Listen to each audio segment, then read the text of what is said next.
Hear me? Yes. So good morning to all. And on behalf of Statistics Canada, under the Project for the Regional Advancement of Statistics in the Caribbean, PRASC, I would like to welcome our partners today, CARICOM Secretariat and the World Bank. And of course, welcome all of you, the webinar participants from the National Statistical Offices, as well as from various government ministries and departments in the CARICOM member states of Antigua and Barbuda, Dominica, and Grenada. Today's presentations are meant to highlight and promote discussions among partner ministries on the importance of the collection and use of disaggregation variables, such as gender, age, but also more potentially to better identify vulnerable populations. We will also start off the session with a look at gender issues as well as gender statistics in the Caribbean region in particular, and the need for indicators such as on gender equality. Today is the second iteration of this webinar, with the pilot having been delivered back in late June and with future deliveries planned as well. So do note, we will rely on your feedback to us so we may continue to improve on the presentations for future rounds. And to that end, I will be providing a link in the chat function where you can evaluate the session anonymously. It's a very brief questionnaire, but it's very useful to us.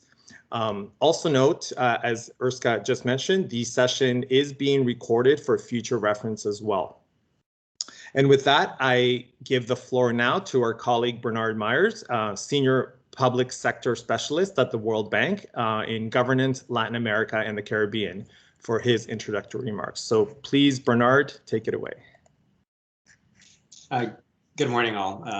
I'm Bernard Myers. I'm responsible for overseeing the World Bank's programs on governance in the Caribbean region. And I'm delighted to welcome you today to this session with Statistics Canada. I particularly want to thank you for making this investment of time to participate today. Given the pandemic, I know that things are much harder to get done each day, and so we're all busy. But again, thank you for making this investment of time to be able to hear how Statistics Canada is working with line ministries to improve the quality of policy making in very different areas. Perhaps for many of us who have worked in the public sector, one of the motivations is to try to improve the quality of life for citizens, to improve the quality of public services for citizens and our neighbors. And in many ways, that aligns with the objectives of the World Bank's governance practice. We aim to work with governments, help them build capacity to improve the quality of public services, to make them more responsive and adaptive to the needs of their citizens and residents. And of course, what we often see is that the private sector has really done a fantastic job of using data to identify different customers and their different needs and how they differentiate. And the public sector has often lagged behind that.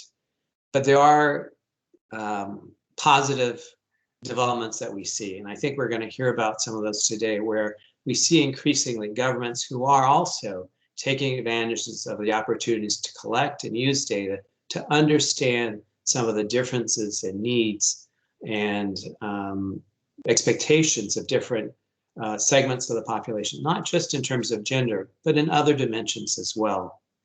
And that will be so that they can refine and adapt the services to those different segments of the population.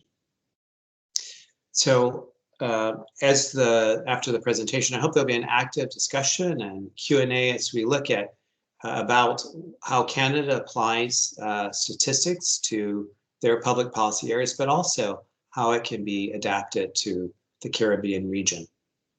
I think in particular, as both in normal times, operating times, but also in times of crisis and times of disasters, I think understanding these different segments will be increasingly important.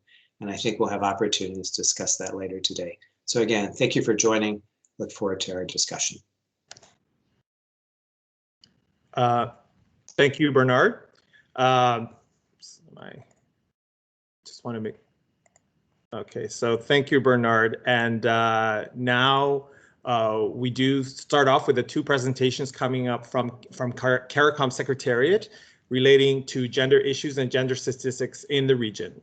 The first is by Ms. Anne Marie Williams, Deputy Program Manager, Gender and Development in Human and Social Development Directorate. And the second will be by Dr. Barbara Adams, Deputy Program Manager and Regional Statistics at the Regional Statistics Program, CARICOM Secretariat. So I invite Ms. Williams to please proceed with your presentation on critical regional issues in gender and development. Thank you very much, Claudio, and good morning, everyone. It is indeed my pleasure. Okay, so we need to really look at the critical issues prior to talking about the importance of gender-based analysis plus and disaggregated data.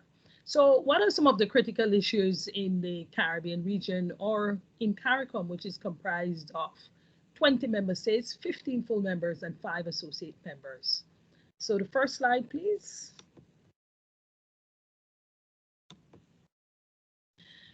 So if we look at the pre-COVID pandemic, gender-based violence was certainly and is certainly an issue.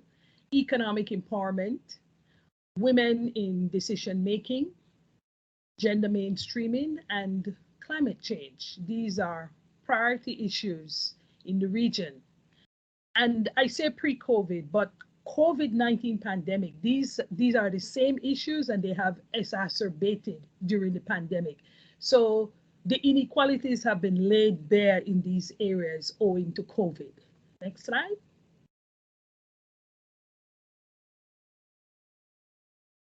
So if we look at how things are shaping up, in terms of poverty, 80,000 households across the CARICOM region reported loss of income. And this is based on data that UN Women in the Caribbean did several really excellent analyses, and it shows that incomes have been lost. Let's look closely at some of the data in terms of income. In the region, the Bahamas reported that 81% of low-income households reported loss of income. 50% of middle-income households reported that they lost income also, and 23% of high-income households. In Barbados, 49% of low-income households reported that they lost income, 52% middle-income household, and 39% for high-income household. In Trinidad and Tobago, it was 67% for low-income household and 49% of middle-income household reported that they lost income, as opposed to 23% of high-income households. In Belize, 30,000 jobs were lost. And these are important because it continues to show that it's the most vulnerable. The poorest people continue to suffer during this pandemic. Next slide. When we look at incomes have been lost, we really need to reflect too on who are some of the people who lost income and how come and where are the vulnerable areas where they lost income. Well, women have been disproportionately affected during this pandemic, women and youth, but more so women. Why? Because when women thrive, all of society benefits. We know that. And so women, those who are concentrated on the lower rung of the tourism ladder, many of them in this region work in tourism. They work in retail, and they're overrepresented in the service sector, the gig economy in terms of culture, and in terms of paid care workers. So women were and are still overrepresented there. So they lost jobs. Men lost jobs also, but depending on where you work, you were able to salvage a bit. So if we look at domestic workers in the region, they were disproportionately affected because we all know that during the lockdown and during no movement time, people were not able to move. And because of that, they were not able to go to work. And so women lost income. But men who were more gardeners and who work outside, they were able to go outside during a stage in the pandemic because it was outside. And both the CDC and the WHO and CARPHA in the region, they were saying that, okay, so the virus spreads less if it's outside. So a lot of the men were able to go to work from that end. Youth unemployment and underemployment were hard hit.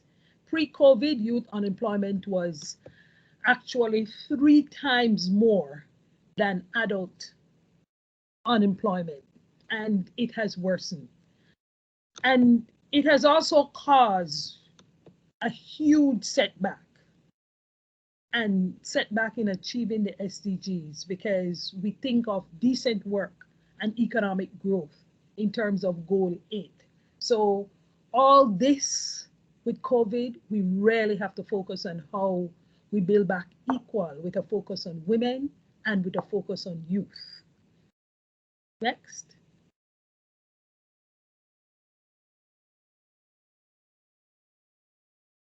So unpaid care work increased during COVID-19. And who do most of the unpaid care work? Women.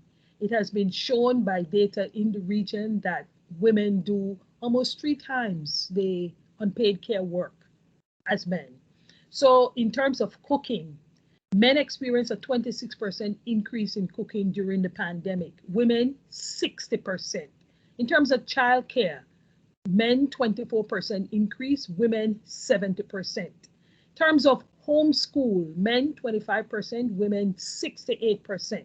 And we know why 68%, because schools were shuttered and a lot of the children had to be at home and they had to be homeschooled.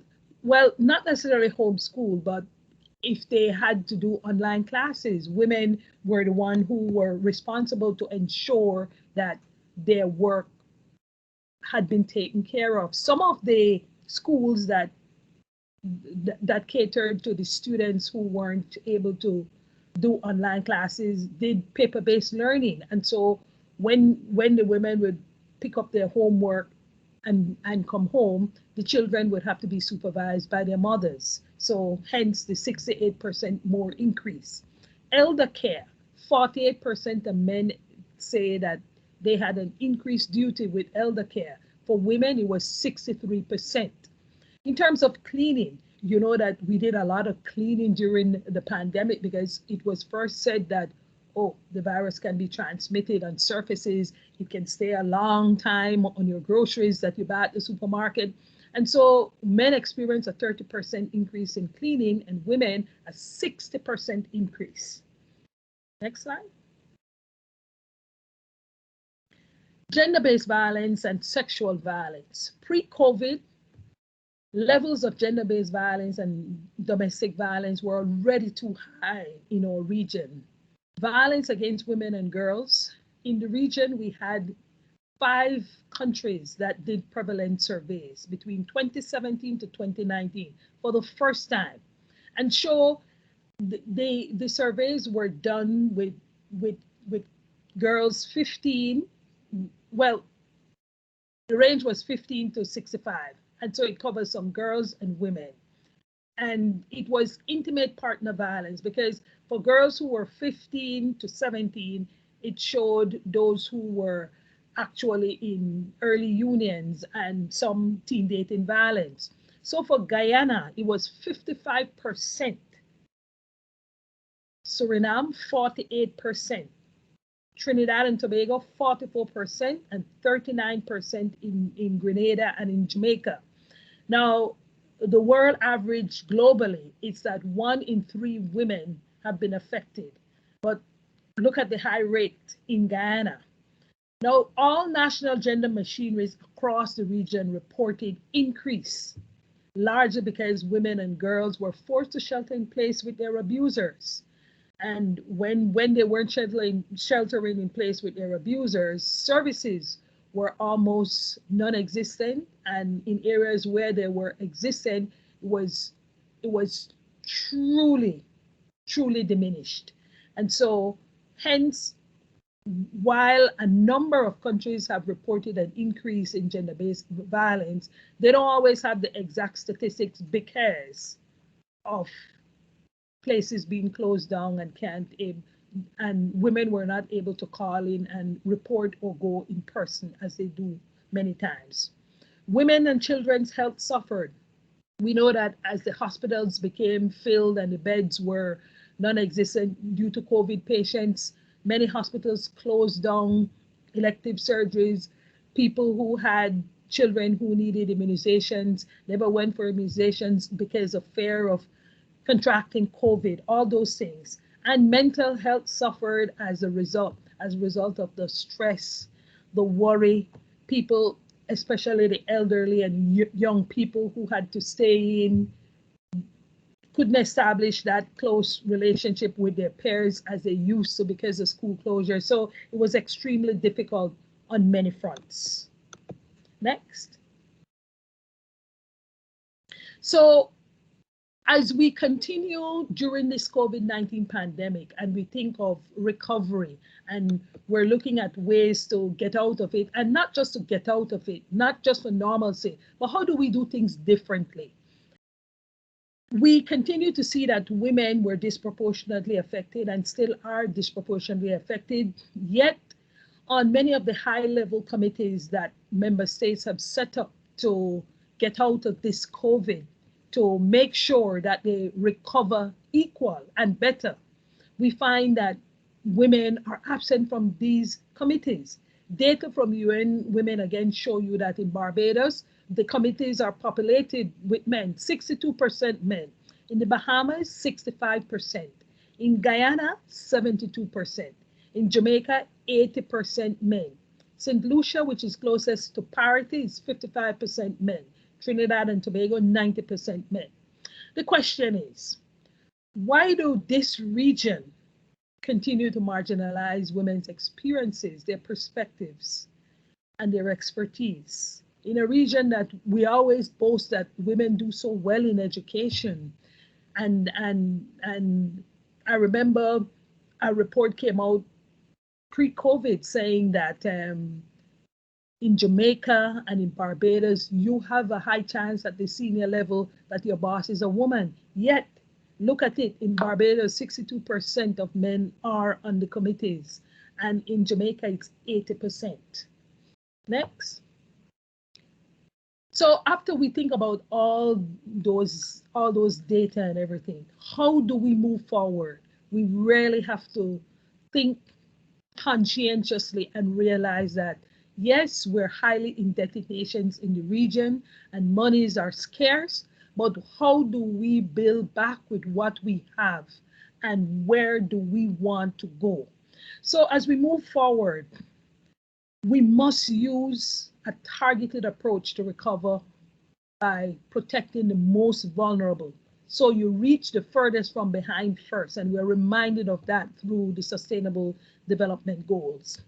Our response must be inclusive, equitable, and non-discriminatory. We cannot talk about, well, those are LGBT people. We're not catering for that. We know that we are part of a very homophobic region. How do we think about people who are of different sexual orientation and gender identities? They have to be part of the equation. A gender lens must be applied in order for the whole of society to benefit, leaving no one behind. Therefore, the national gender machineries, civil society organization, gender experts must be involved from the inception phase, not just, oh, we have this plan and halfway or at the end, oh, we didn't do any gender analysis and there are no gender indicators. And how do we plan for that? Just add it in here. No, it will not work. And so we also need to examine how we grow the economy. The economy must be grown from the bottom up and it must be grown from the middle out. It just cannot always be top down because a rising tide does not lift all boats. So a global coordinated and regional and national approach is needed to create decent and productive work, foundational to a green, resilient, and sustainable recovery. So with that, I thank you. Thank you very much, Ms. Williams. I appreciate your presentation. We will move quickly now to Dr. Adams to present her presentation on some of the data, gender statistics in the region. Please go ahead. Thank you, Claudio.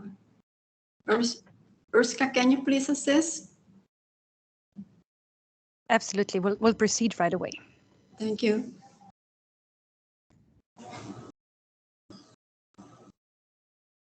Yes, morning, everyone. The presentation is about the evolution of gender statistics in the Caribbean community. Next slide, please.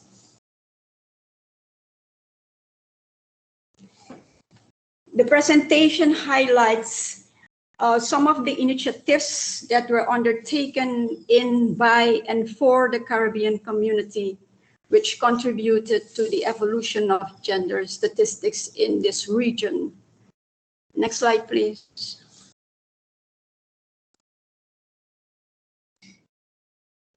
Over 20-something years, the Regional Statistics Program, in partnership with the International Development Partners, have provided foundational efforts and support in terms of strengthening the data collection and the gender analysis of socioeconomic data for member states.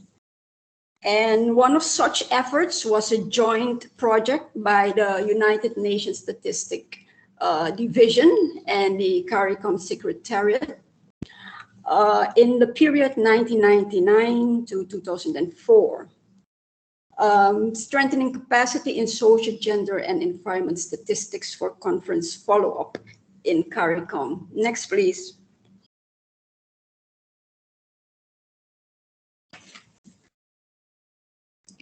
This project produced a number of reports, namely regional reports, and a number of compendia at the national level. It also undertook some capacity building activities, and the project also stimulated the development of the CARICOM program in social and gender statistics to sustain the production of core indicators in social and gender statistics. Next, please.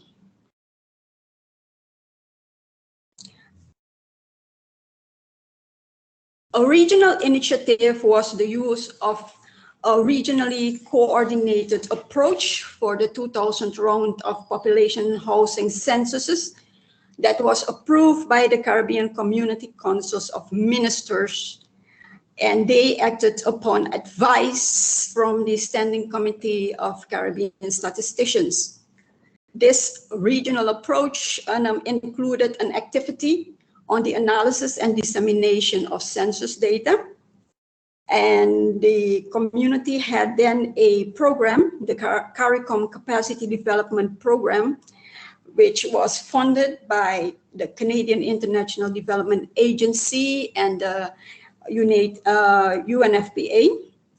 And the project comprised a number of national census reports for 18 countries, and the majority of these national census reports contain a chapter on gender. There were also a number, I think 5 regional special topic monographs, of which one included gender and development analysis, and we had the volume of basic tables, which also included sex disaggregated tables. There was furthermore a census e-portal, which was developed around 2011, and it's currently being upgraded. Next slide, please. Another regional achievement was the development of a set of Caribbean-specific MDGs. Because the Council of Human and Social Development considered the MDGs in a Caribbean socio-economic context inadequate. And some of the critical elements in this set of Caribbean-specific MDGs were the mainstreaming of gender equality, inclusion of sex disaggregated data, And furthermore, some of the targets that needed to be included were related to access to sexual and reproductive health and rights, gender-based violence, early childhood development, and non-communicable diseases. Next, please.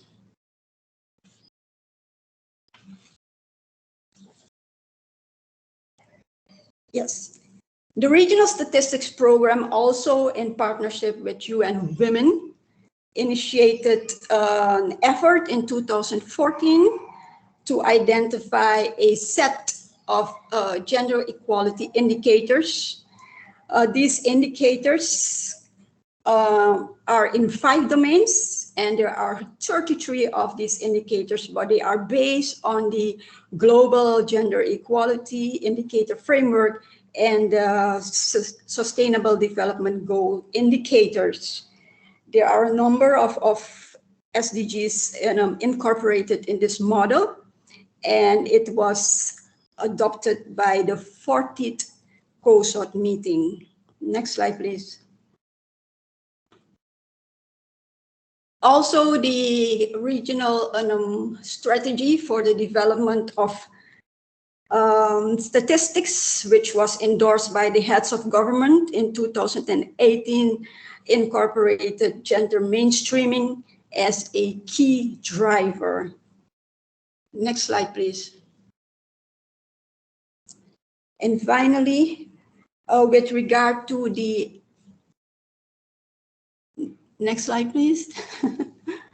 With regard to the, no, one slide up. Yes, thank you. With regard to the SDG 5.4.1, the time use indicator, the Caribbean region has received some support from the government of Italy and UN Women. The Regional Statistics Program and UN Women also have they came up with a set of questions related to unpaid domestic and care work, and which will be included in the core set of our census 2020 round. We also had finally a training. We have received training in this area from the Italian Statistics Office last year, 2020. Next slide, please. I won't go into details, but if you can please give a couple of seconds that people can see the data that is available with regard to the Gender Equality Indicator Framework. And then here are only the countries that are participating today are included in this data availability matrix. So it's only a couple of seconds. Next, please, because we don't have too much time. Next, please. So we have Dominica, Grenada, and Antigua and Barbuda. Next, please.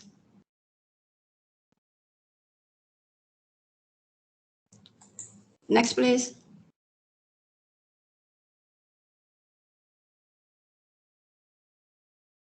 Next slide, please.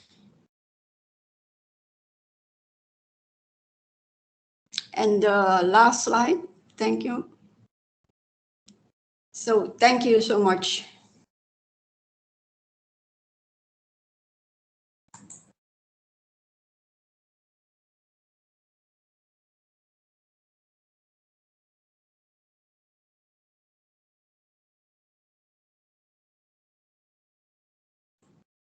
This is the end of the presentation. Thank you. Hi, I was talking on mute. Thank you so much, Dr. Adams. It's interesting to know what data are available in each of the participating countries. I will ask participants to save their comments and questions till the end of the next presentation. And so with that, I invite my colleague Sanka Almerchich, who is an economist at Statistics Canada at the Center for Gender, Diversity and Inclusion Statistics. So please proceed and present on the importance of gender-based analysis plus and disaggregated data. Take it away, Sanka. Perfect. Thank you very much, Claudio. Hello, everyone. Thank you for joining me today. I'm Sanka Almerchich, and I'm an analyst at the Center for Gender, Diversity and Inclusion Statistics at Statistics Canada. For those in the audience who are not familiar with Statistics Canada, we are the National Statistical Office of Canada, so the counterparts to your colleagues present today from your own NSOs. Thank you for taking the time today to learn about the importance of gender-based analysis plus. As civil servants, us in Canada and yourselves in your respective countries, all of the work we do affects diverse groups of people. Because of the impact of our work, we have to consider the groups of people are not homogeneous, and they have multiple and diverse intersecting identity factors that impact how they understand and experience government initiatives, programs, and policies. This is why it's so important that we use GPA Plus to better address the needs of diverse groups of people. Today's presentation is approximately an hour. We will end our presentation with some time for discussion and an opportunity for you to ask any questions. Please note also that we will be providing you with a copy of the deck after the presentation.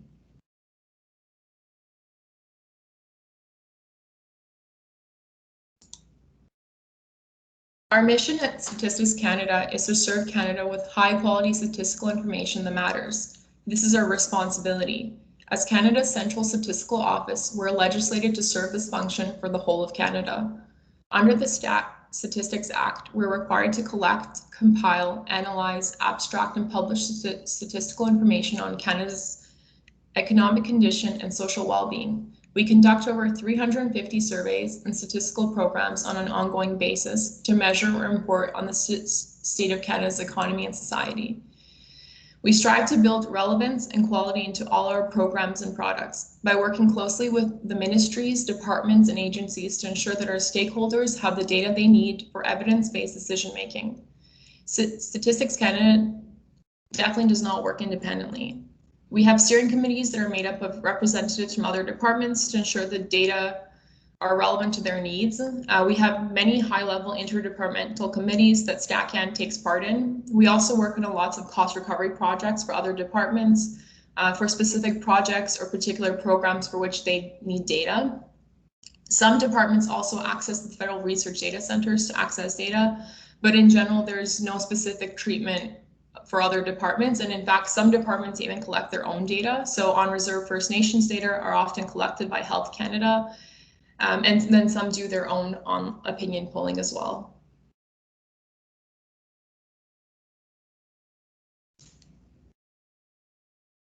So to give you some background on how the Center for Gender Diversity Inclusion, or the Center for short, became to be. So in Budget 2018, the Government of Canada introduced the Gender Results Framework in response to the Sustainable Development Goals, which identifies priority areas of action for advancing gender equality. It guides decision-making on policies, programs, and other initiatives, and it also helps to monitor progress towards our goal, which is specifically gender equality under the SDGs. Under this framework, the federal government has identified 6 key areas where change is required to advance gender equality. So these 6 key areas are also known as the six pillars of the Gender Results Framework. The first 5 pillars, so education and skill development, economic participation and prosperity, leadership and democratic participation, gender-based violence and access to justice, and poverty reduction, health and well-being, were assigned to Statistics Canada. The granting of the first 5 pillars to StatCan was part of the drive behind the creation of the Center for Gender Diversity Inclusion. The 6th pillar, gender equality around the world, went to Global Affairs Canada. With the Government of Canada's commitment to making progress toward gender equality, in 2018, the federal government identified $6.7 million over 5 years to establish the center. The purpose of these funds was to permit StatCan to address gaps in the availability of disaggregated data on gender, race, and other intersecting identities. So generally speaking, the center identifies and addresses gaps in the availability of disaggregated data on sex, gender, and other intersecting identity characteristics to enrich our understanding of social, economic, and environmental issues in Canada. Specifically, the center's goals and objectives include 1, reporting to Canadians about the state and the progress of gender diversity and inclusion in Canada. So for example, by disseminating relevant data through the Gender Diversity Inclusion Statistics Hub, which I'll show you momentarily, and then any analytical products in a variety of formats. So this may include analytical papers or infographics. We also generate new information to increase knowledge, develop new concepts and measures to address intersecting characteristics. For instance, developing new concepts and measures to address information gaps, such as the standard on sexual orientation and gender. And finally, we build statistical capacity to increase knowledge of gender diversity and inclusion and gender-based analysis plus by delivering GBA plus presentations and workshops to other government departments and contributing to the Canadian School of Public Service courses, so such as this workshop we're doing today.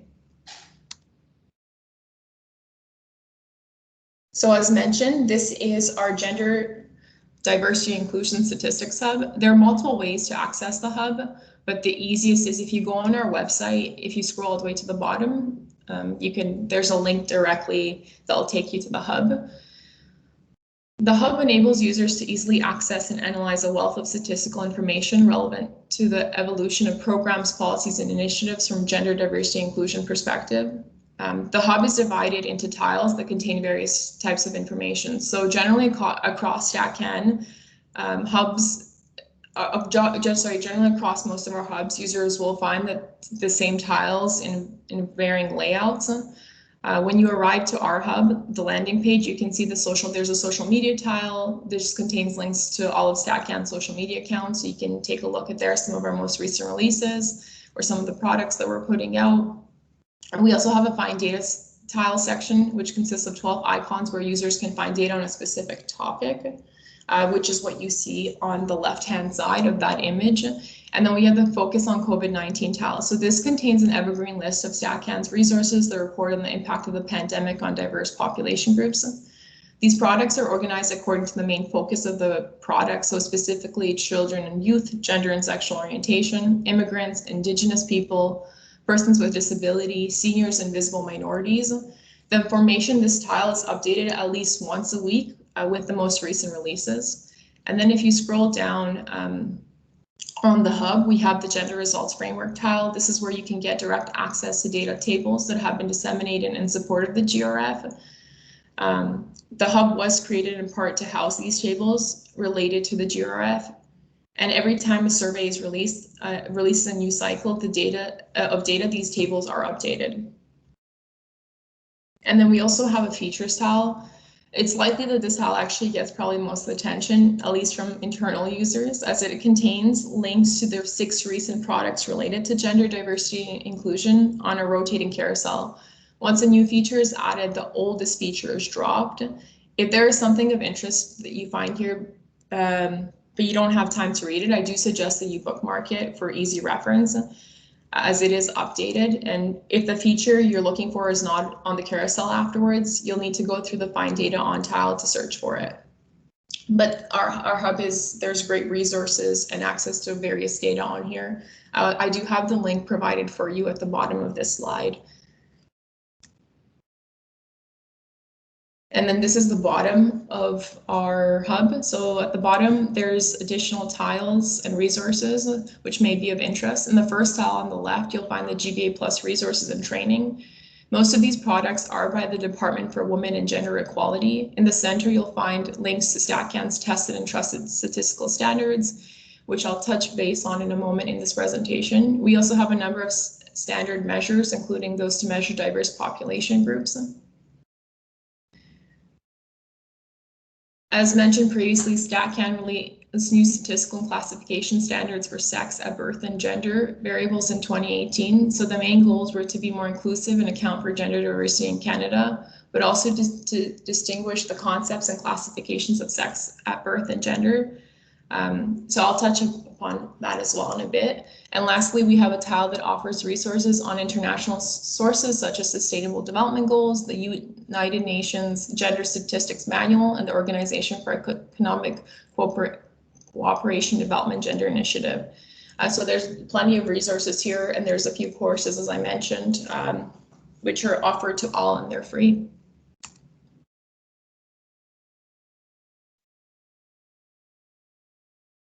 So gendered statistics are fundamental to the United Nations Statistical Division. Historically, NSOs around the world have collected statistics by sex, some now differentiating between sex and gender, moving towards identification of gender diversity. StatCan started looking at differentiating between sex and gender in reaction to the comments of the 2016 census of population, as members of gender diverse communities increased their concerns about being excluded. So according to the UN Statistics Division, 4 requirements must be met in order to produce gender statistics. 1, must be collected and presented by sex as a primary and overall classification. 2, they must reflect gender issues. 3, data must be based on concepts and definitions that adequately reflect diverse groups of women, men, and most recently, gender diverse people, capturing all aspects of their lives. And finally, data must be collected to take into account possible stereotypes as well as social and cultural factors that may introduce gender bias into the data. So what is GBA plus? You can't really understand another person's experience unless you walked a mile in their shoes. And as we all know, shoes aren't really one size fits all, and neither are policies, programs, and services. And that's what GBA plus is all about. It's about understanding that we're all different and acknowledging those differences. GBA Plus is an analytical process used to assess how diverse groups of people may experience government policies, programs, and initiatives. The Plus acknowledges that GBA Plus goes beyond biological and sociocultural differences. We all have multiple identity factors that intersect to make us who we are. GBA Plus also considers many other identity factors such as race, ethnicity, religion, age, and mental or physical disability. GBA Plus can enhance the responsiveness, effectiveness, and outcome of government initiatives, programs, and policies. For example, I identify as a woman, but I'm also an immigrant to Canada. I was born in Bosnia and Herzegovina. I'm Caucasian. My family is mixed religion. I'm under the age of 30, and I speak English and Serbo-Croatian. So my experiences with policies or programs offered by the Canadian government might be very different from those of a Canadian-born woman, an immigrant who's a member of a visible minority group, or a French-speaking Canadian. Identifying the diverse and multiple identity factors of people helps us to innovate and consider issues and policies in different ways. Now that you got to know the diverse and multiple identity factors that make me who I am, I'd like to invite you to take a moment to consider your own identity factors. I would like you to consider your gender, your geography, language, religion, ethnicity, education. Take a moment to reflect, maybe even write it down in your notebook. And if you're comfortable, you can even share it in the chat section. I would love to take an opportunity to learn more about you and your intersectionality and the identity factors that make you who you are. If you're not comfortable, that's okay too.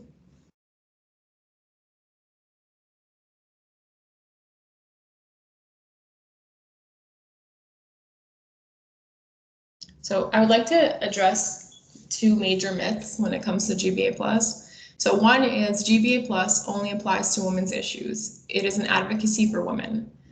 This is a myth. GBA Plus is not advocacy. It's an analytical process designed to help us ask questions, challenge assumptions, and identify potential impacts, taking into account the diversity. In addition to sex and gender, GBA Plus considers all identity factors, such as ethnocultural characteristics, religion, age, and mental physical disability, as we just discussed. Once an issue has undergone the GBA Plus process, gender may emerge as the most important factor, while in other cases it might be any or a combination of factors and their intersection that influence a person's experience of government policy, programs, and initiatives. So your department's mandate could also impact your entry point for GBA Plus. You might begin with ethnicity or with disability. However, regardless of the entry point, every human cell has a sex and every person is gendered, and sex and gender must not be neglected in your analysis. The second myth, GPA plus only applies to the social sectors. This as well is a myth. All government policies and programs affect people. While gender and diversity issues may be more obvious in some areas, so such as education and health, and less obvious in others, in natural resources and defense, this does not necessarily mean that gender is not relevant. GPA plus can and has been used in all federal sectors and domains. For example, using GPA plus to access large-scale procurement projects can help to ensure that equipment and products meet diverse needs. It can also help to ensure that strong hiring strategies are implemented within the public service to ensure workplace diversity. So every person has biases. One of the core components of GPA plus is to examine and challenge our own assumptions about an issue or a group of people. In so doing, we are taking the first step to prevent inequality and ensure we no longer unintentionally perpetuate bias and assumptions about a particular group of people. So what do assumptions have to do with that? So I want you to consider this scenario.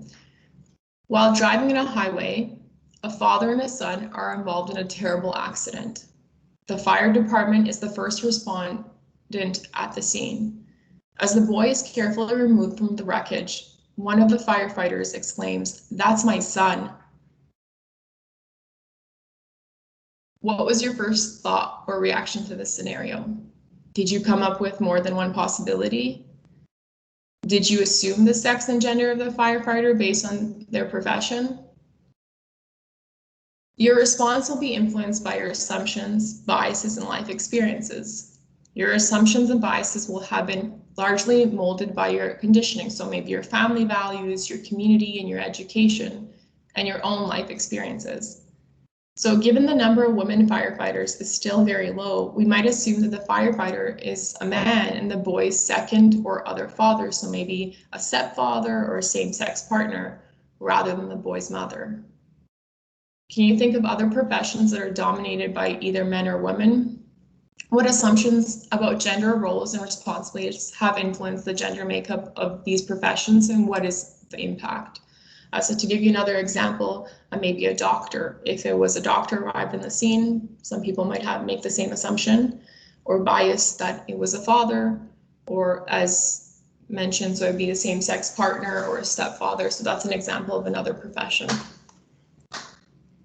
You can think of a few for yourself, make some notes, or consider it for later.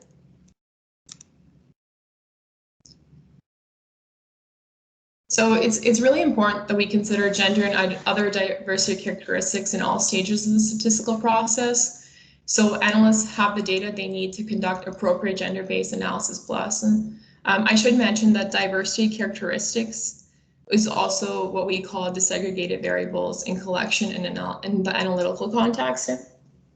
I want you to remember something, that now is always the right time to start your GPA plus. It obviously does work best if you start if you start early, but you can start at any time at any stage of the work cycle. So it would be great in design, like let's say you're designing a survey, it'd be great if you started within the design phase and applied GPA plus to the questions you were asking, but that's always not the case. And maybe it wasn't considered, maybe you're halfway into your project. So maybe you can apply within the analytical phase of the project, or even dissemination if you're putting out a paper, if you're putting an infographic, or you're putting out some data. Maybe consider how you can apply GPA plus and what additional data you could include within your release.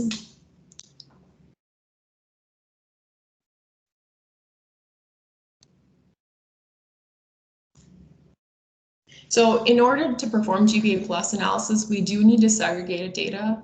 So disaggregated data is data which has been divided into detailed subcategories, such as looking at data for various populations by breaking down large-scale data sets into categories such as region, gender, ethnicity, or a combination of these categories. So the key importance of disaggregated data is to make sure to maintain people's anonymity. So even as you're finding the stories that only disaggregated data can tell, about the inequalities that may exist in our society. That also means that there must be, and there is, a minimum cell count required for release. We can't release disaggregated data if we're not absolutely sure of its trustworthiness, nor if we're not absolutely sure that we are maintaining the people's anonymity. And one way, in order to do that or produce more disaggregated data, one strategy that we're working with at StatCan is to increase our sample size. That, of course, does come with a cost. And despite the increase, there also might still be concerns with anonymity, especially if it's with a small population, such in your case, sometimes if it's a smaller island state. For example, StatCan recently conducted the collection of the General Social Survey on Social Identity, which collects information on social cohesion and trust in institutions, along with experiences with discrimination. So that's both pre-COVID and during COVID. And in order to be able to disseminate disaggregated statistics, the sample size of the survey was increased so that we could aim to report the experiences of 6 population groups designated as visible minorities. So different NSOs have various ways of protecting the privacy of their respondents. At StatCan, we have strict rules under the Statistics Act and Privacy Act to safeguard all our data holdings, to protect the anonymity and confidentiality. So one of those ways is we restrict access to our physical locations, and IT systems have been put into place to protect from cyber attacks. All employees have to take a confidentiality training and have sworn under oath. It's actually what we do on our very first day at the job. Access to information is restricted to a need-to-know basis. So for instance, I only have access to data I work on. So if I ever need additional data for a project, I have to go in and get approval from my director. I can't just go in and use the data and have access to it. And access to direct identifiers, so such as someone's name, let's say on the census, are restricted to a small group of people, and that's only for a short period of time. Eventually, all of those identifiers are removed when it comes time to analyze and disseminate the data.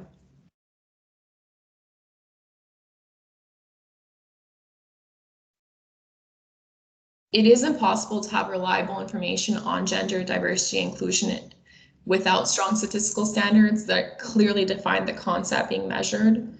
So standards are a set of rules used to standardize the questions that are asked across surveys during collection and how the way questions are disseminated. So standards ensure that we collect information about given characteristic, let's say religion, for instance, and communicate the same way every single time. So if all our questionnaires that have the religion question ask the question in the exact same way. So that includes the questions asked the same way, the help text is the same, the prompts on the question, the response categories, everything is, and even if we have an others please specify, sometimes we include those in our questionnaire, on our questionnaires, all of that data is it's collected and disseminated in the exact same way. And this helps ensure consistency across the agency. And this, at the same time, this makes it possible to report on diverse groups in a consistent way. It's also important for us to adhere to national and international recognized standards. It's important in the context of working with our partners, the national statistical systems, to produce official stats. So we do that as well. If we're ever working on a new survey or we're developing new questions, we look to international standards on how to include the question and how to disseminate it.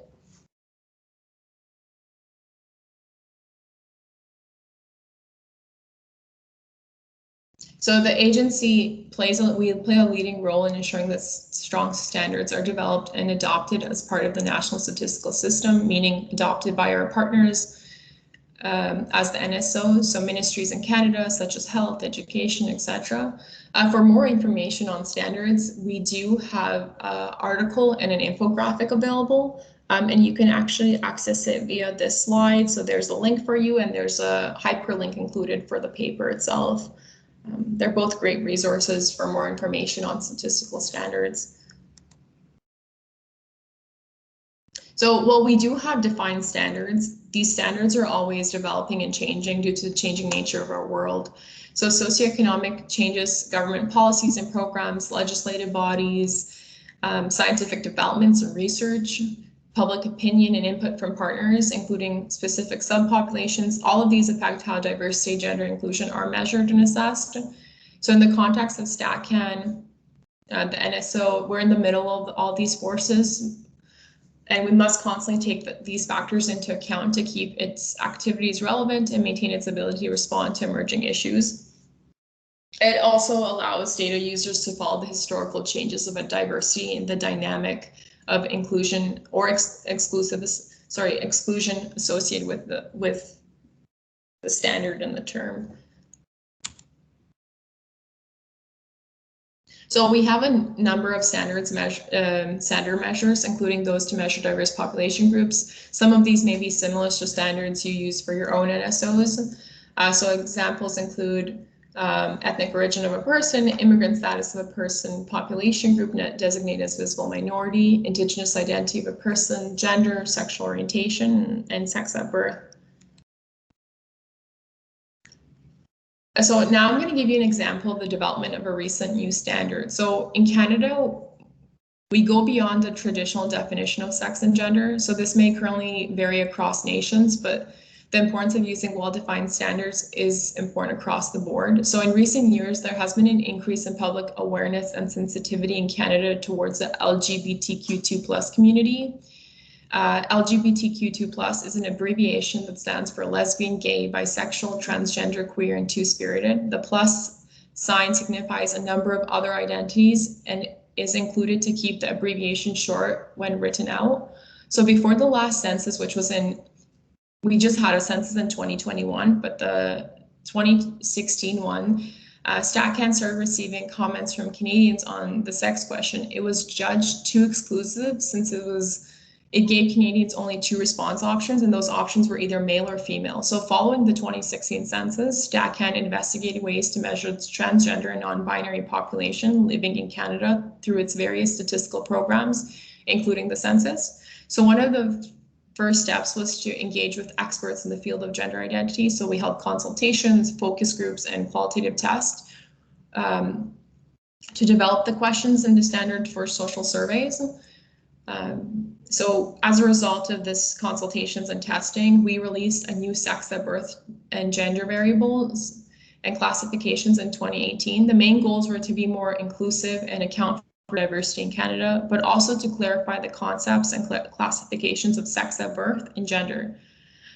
These are 2 different concepts, but they are interrelated. So sex at birth is the various physical and biological characteristics that distinguish people as male or female, where the new gender concept refers to a person's current gender. So it's a person's social or personal identity as a man, woman, or non-binary person. It is a multi-dimensional concept and is influenced by several factors, so including biological characteristics, cultural, behavioral norms, and also self-identity. So a person's gender can differ from their sex at birth, and it can also change over time. So here are the new questions of sex at birth and gender. So these new questions were tested in 2019 census tests and among close to 135,000 Canadian households. And we did produce a technical report on these questions, which was released in 2020, and it can be found on our website, or if you'd like to see, you can also send us an email and we'll be more than happy to share it.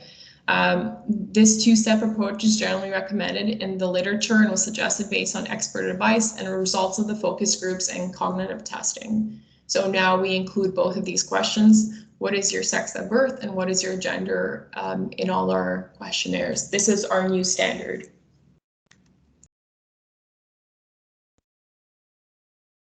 Another example is related to measuring sexual orientation.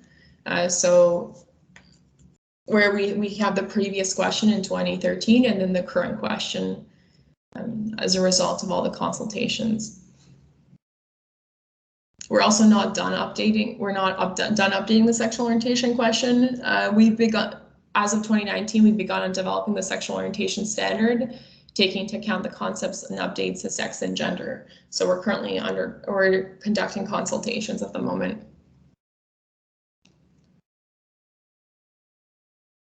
And then this is some additional information on sexual orientation. The sexual orientation standard. So what does GBA Plus look like on the ground? I want to take you through a few case studies or scenarios. The first one is just looking at socioeconomic overview of the farm population. So this will be more interactive demonstration of the tool. After I complete that interactive demonstration, my colleague Erin, who is on the call with us today, is going to show you two different videos of two different case studies. One is applying GBA Plus to emergency preparedness by function. And the other one is going to be, does climate change affect us all the same way? And then we'll continue with the presentation. But before, I will just give me a moment to switch my screens.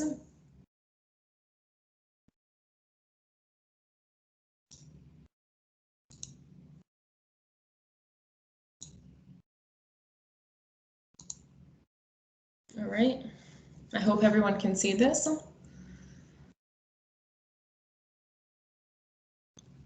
So I just wanted to show you this. So this is a tool released November 29th, 2018. It's a socioeconomic overview of the farm population in Canada. And this is just an interactive way to see how GPA Plus can be applied. So we have a breakdown of the farm population in Canada by multiple variables here. So we have Canada and the provinces. So here we have data on Canada, and then you have all the other provinces. So let's say, for instance, I'm in Ontario. So let's go with Ontario. So we're right here. You can change age distribution too. So maybe we're interested in looking at young farmers in Ontario and recruiting more farmers. So we'll go under age 35. Let's say there's an interest in females. So we're working on a policy or program where we want to recruit young farmers under the age of 35 for women in Ontario specifically. So we can filter on those three variables, identity variables, and then we have multiple ones on the side here too. As I filter on location, age, and sex, all of the ones on the side here change as well. So you can see here that out of young females under the age of 35 in Ontario who are farmers, 76.8% are farm operators in Ontario, and they speak English as their mother tongue. And if you will, let's see if males is the same thing. Oh, so we have a little bit less males who speak English as their mother tongue. Now we have, of those females, operators in Ontario, 74% are married. So we know their marital status. And 92.2% were born in Canada. Let's see if it's the same for males. 92.6, so it's about the same of those who are born in Ontario, sorry, who are born in Canada, but who work in Ontario. And then we know that 31.5% of farm operators in Ontario have a university certificate, diploma, or a degree at a bachelor level or above. And then we see that 87.1% of the farm population in Ontario live in rural areas. So that's based on Ontario under the age of 35 and females. If we were to do 55 and over males, you can see all of that changes. You can do by province, that changes as well. So this is just drilling down and sort of identifying if you're looking for a vulnerable group within the farm population in Canada. This is some of the variables you can drill down and take a look at. We also have some charts here as well.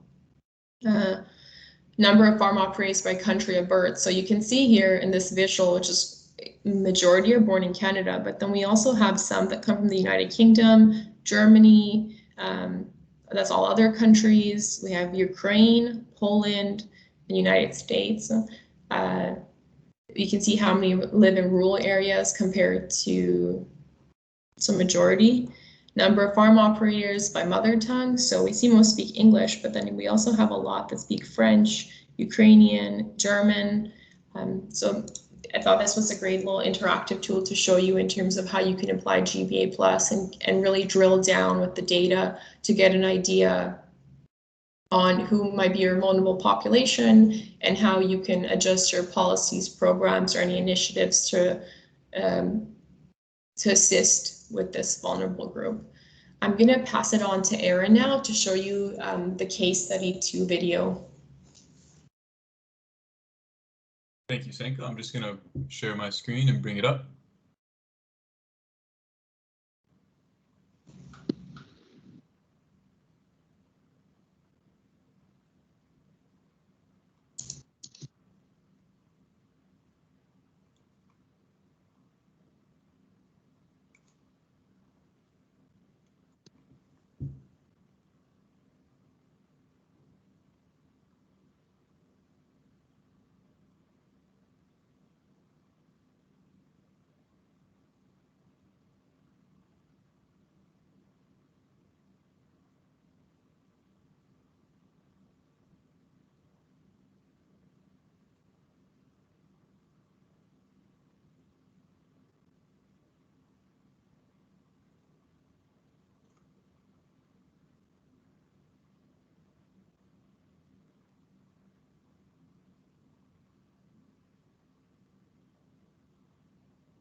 We all know the consequences of climate change, from extreme weather events to melting ice and rising sea levels. But have you ever considered whether everyone is affected in the same way? Some people are more vulnerable than others to the impacts of climate change. Did you know that women are more susceptible to the impacts of drought and flooding? Why? Existing gender inequalities consistently make women more likely to experience negative impacts of climate change.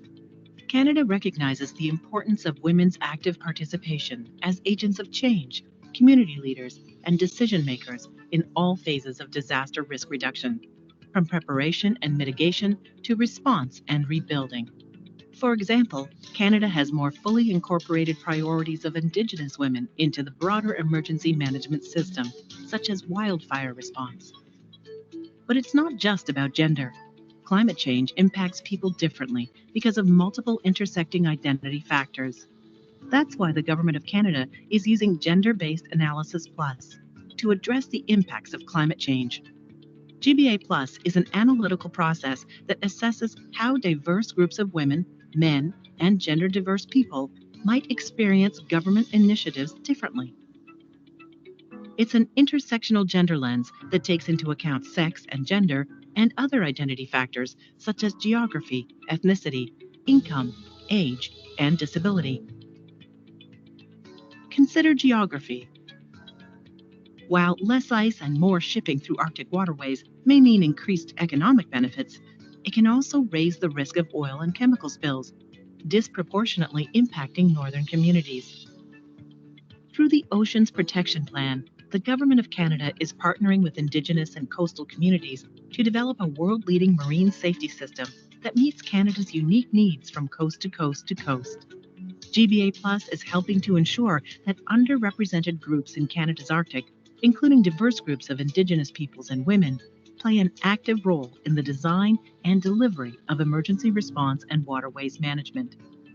So, what happens when identity factors, like income and gender, intersect?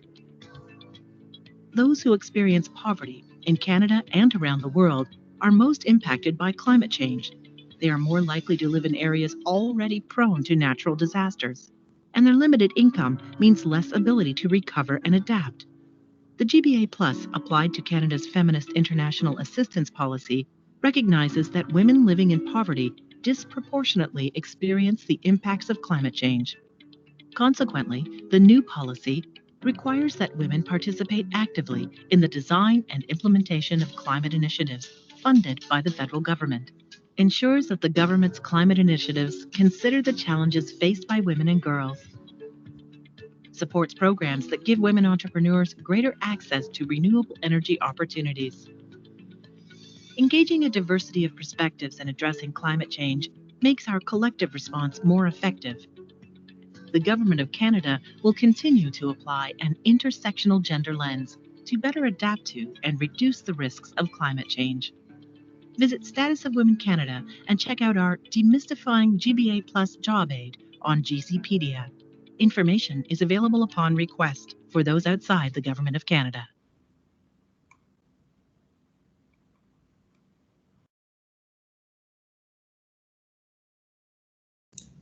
Thank you, Erin.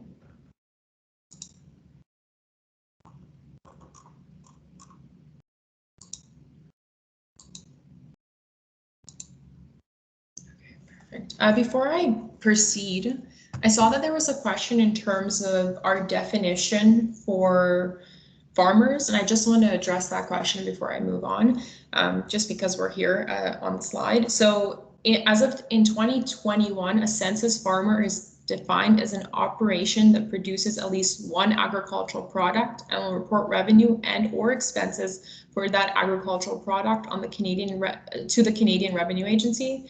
The agricultural products being produced can include any of the following. So it can be crops, livestock, poultry, animal products, or other agricultural products. I hope that helped answer your question.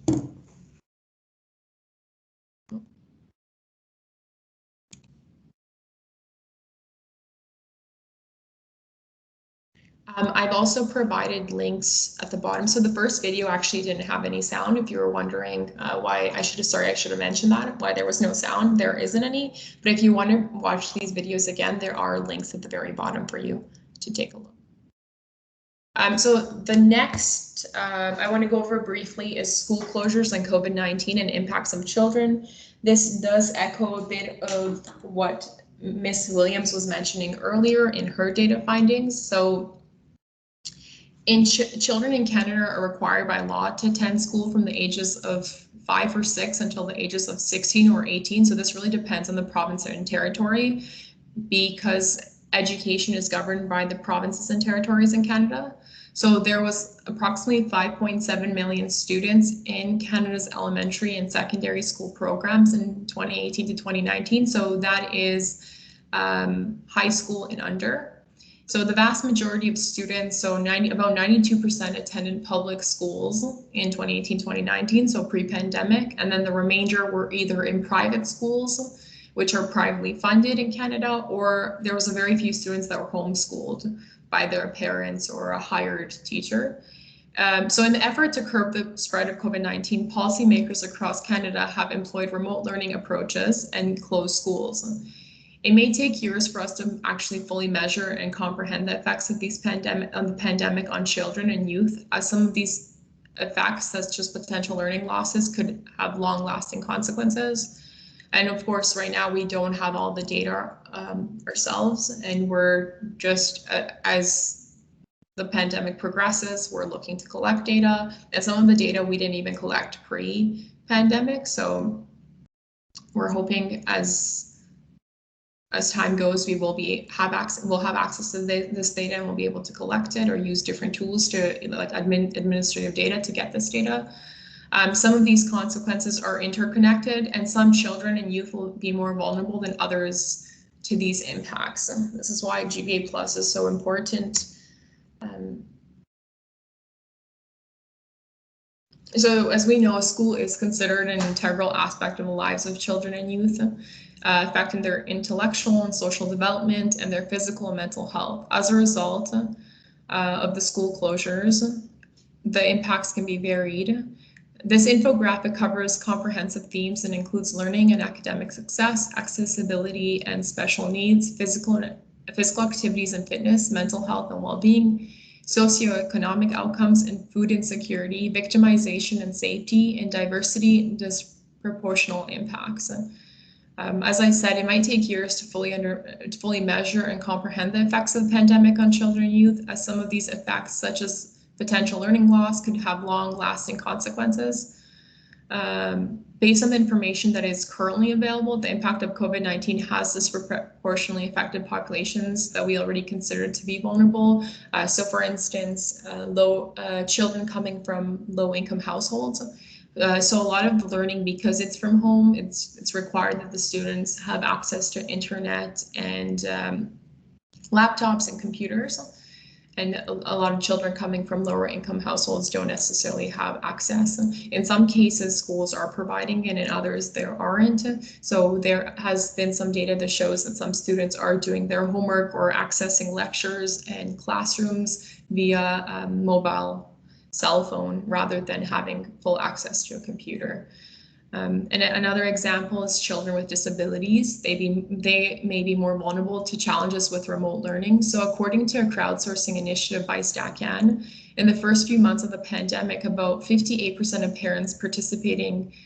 participants whose children had a disability reported being very or extremely concerned about the school year and their children's academic success, compared to 36% of parents whose children had no disability. So in Canada's education system, a child with a disability usually has a teacher's aide. So the teacher's aide is present within the classroom. They'll assist the child with their learning, if they need any physical assistance, accessing to washrooms, getting dressed, whatever the child's needs are, the teacher's aide is there to assist them. But now with the pandemic and school closures, parents are having to help assist their child while also working from home. And it is important to consider, like with these cases, that not all communities face the same vulnerabilities, and some children may be overrepresented amongst those most impacted. And as you can see on this infographic, there's other impacts as well. Children who are feeling isolated without peers, that's an impact. Children who might not have a safe space, as we've seen with the data shown by Ms. Williams, and we've seen it in Canada as well. There's an increase in domestic violence. So the child's physical and mental health might be impacted as a result. And yeah. We can also take a look, it's not only continuing with the children, children with disabilities may also require a greater amount of their parents' time for help with not only their school activities, but also other daily activities, as I mentioned. So feeding, getting dressed, and other sorts of examples as such. A higher proportion of these participants, so 32%, also reported spending at least 10 hours or more per week supporting their children's learning, compared to participants whose families did not include a child with a disability. Specifically, children with disabilities, including a learning disability, may be disproportionately affected by the move to remote learning. School supports for these children may be less available, and they may require more of their parents' support than usual. This, as a result, has impacted parents. So you can take a look, like school closures and COVID-19 has both impacted children and their parents. And this data table shows that there's a greater impact on women. So for most parents, homeschooling was additionally responsibility directly related to the closure of schools during the pandemic. So this extra parental task was predominantly undertaken by women. The majority of women, 64%, reported that they mostly performed homeschooling or helping children with homework, while only 19% of men reported being mostly responsible for the tasks. When men were asked, almost half reported that homeschooling was mostly their partner's responsibility. The gender division of responsibility related to homeschooling added to other parental tasks and may put parents, and specifically mothers, at a higher risk of increased life stress and mental health. And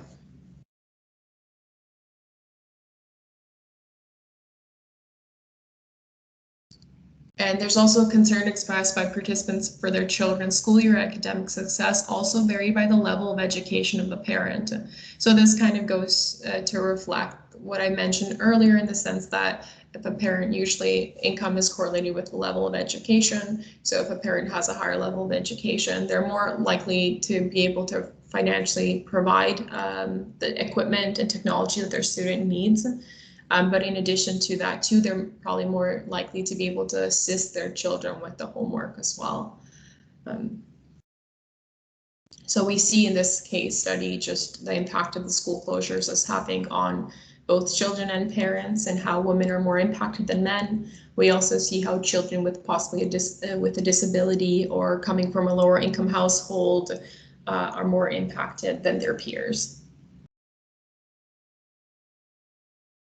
So the COVID-19 pandemic has affected all of us in one way or another, but its impact have been particularly harsh on most vulnerable populations. As the pandemic progresses, the inequalities and data gaps have become more apparent, and the need to address them more urgent.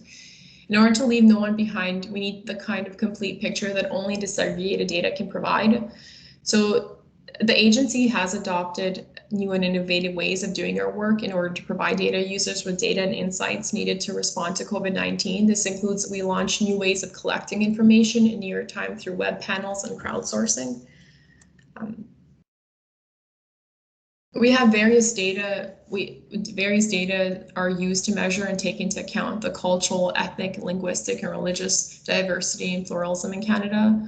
We have the census of population, we have thematic surveys, so like the General Social Survey, Labor Force Survey, Canadian Income Survey. We have survey of specific populations, so we have like for instance, the Aboriginal People Survey, Ethnic Diversity, Canadian Disability Survey. We have web panels and crowdsourcing, which is fairly new at Statistics Canada as a result of the pandemic, and something that we're using more so as of recently. And then we also have administrative databases.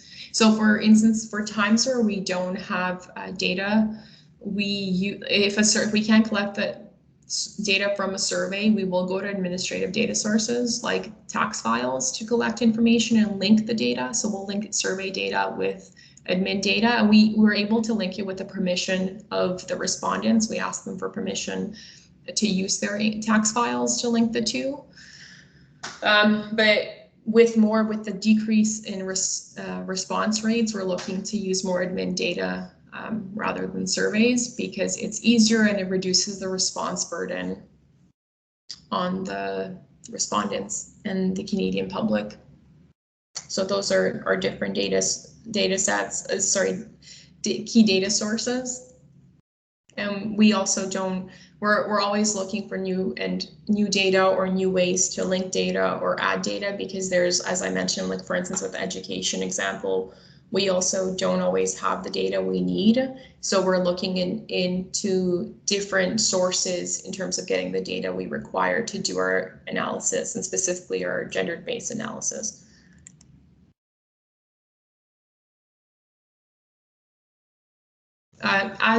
As the call for more disaggregated data rose, StatCan responded by enhancing existing survey programs to enable reporting for key vulnerable populations, so including immigrants and population groups designated as visible minorities. So starting with the July reference month, this past July, visible minority status is now collected as part of the labor force survey to report the employment situation of visible minority Canadians. In addition, there is the intention to increase sample size of the LFS to allow for an even further data disaggregation.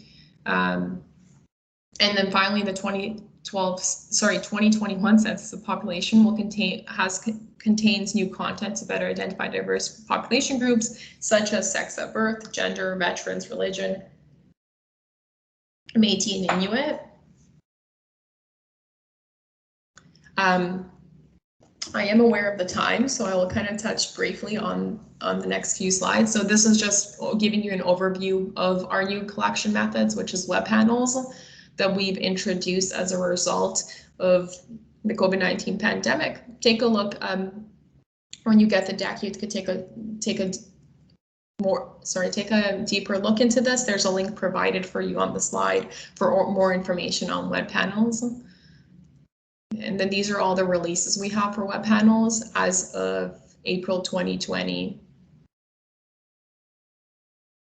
And then we also have crowdsourcing. This was something that was introduced as well as a result of COVID-19. Essentially, we posted or shared surveys open to anyone in the public to fill out and complete and report on their COVID-19 experiences. This survey is not reflective of the Canadian population because it's open to every single one, so it's a little bit different, but it was really good at the time to get information on what was going in the country as a result of the pandemic.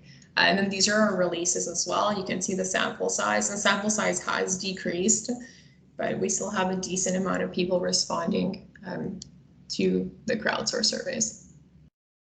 And I want to highlight a few of our releases or publications as a result of the crowdsourced and web panels pertaining to COVID-19. I'm just going to do a quick overview of them, but if you're interested in reading more in depth into any of these releases or papers, I provided the links at the very bottom of the slide for you. So this is health, quality of life. It just touches that women were less likely than men to report excellent or very good mental health as a result of the COVID-19 pandemic. I also looked at difference observed across vulnerable population groups. So youth and immigrants experience largest decline in life satisfaction. So this is just addressing, I acknowledge that immigrants are not as significant of a population maybe in the Caribbean as it is in Canada, but this is one of our more vulnerable groups.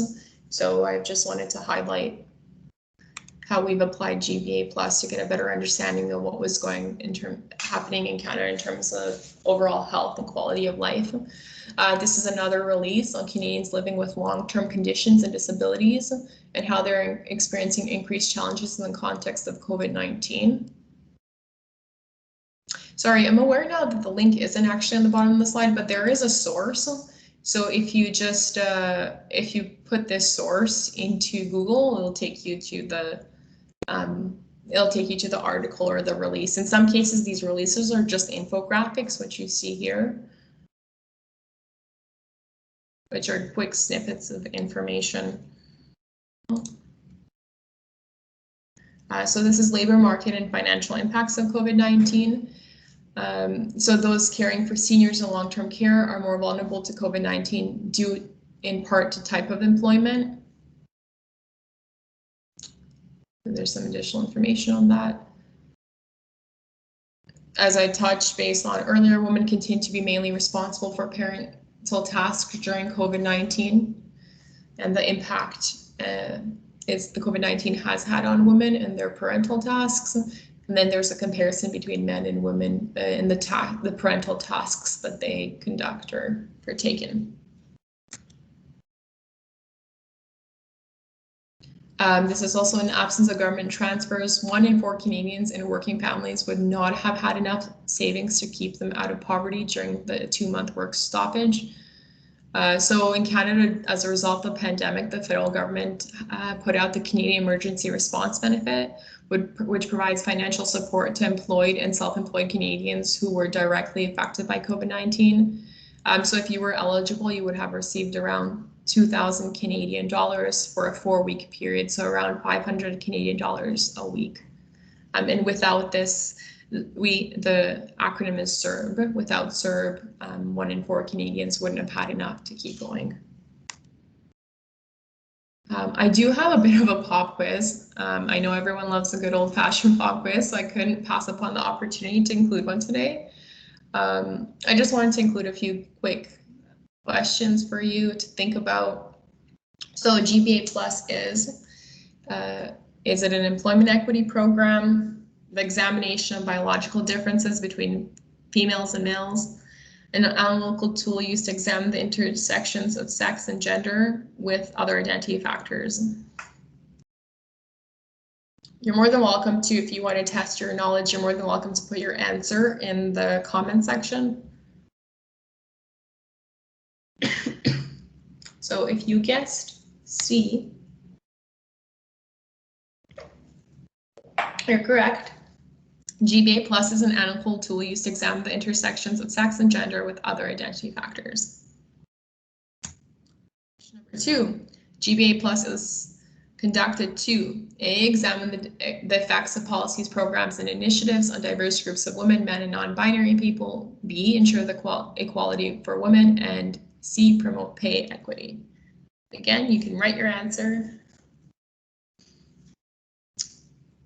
If you guessed A, you are correct. GBA Plus is conducted to examine the effects of policies, programs, and initiatives on diverse groups of women, men, and non-binary people. And finally, who is responsible for applying GBA Plus?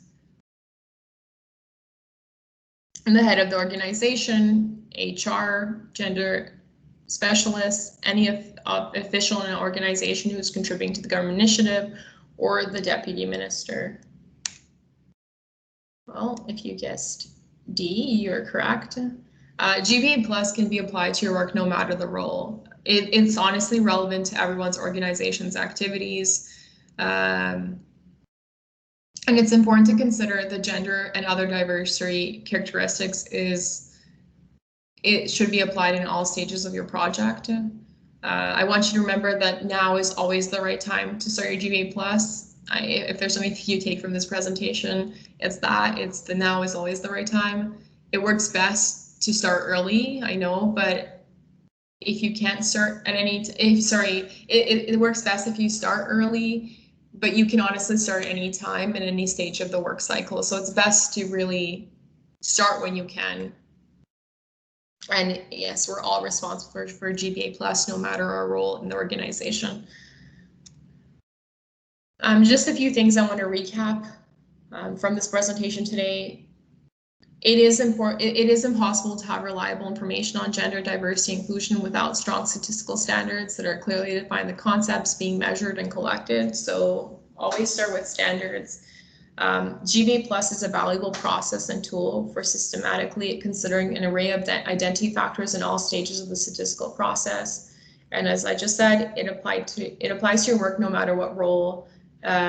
It's relevant to all of our organization's activities, and we should all be applying it to our job every day.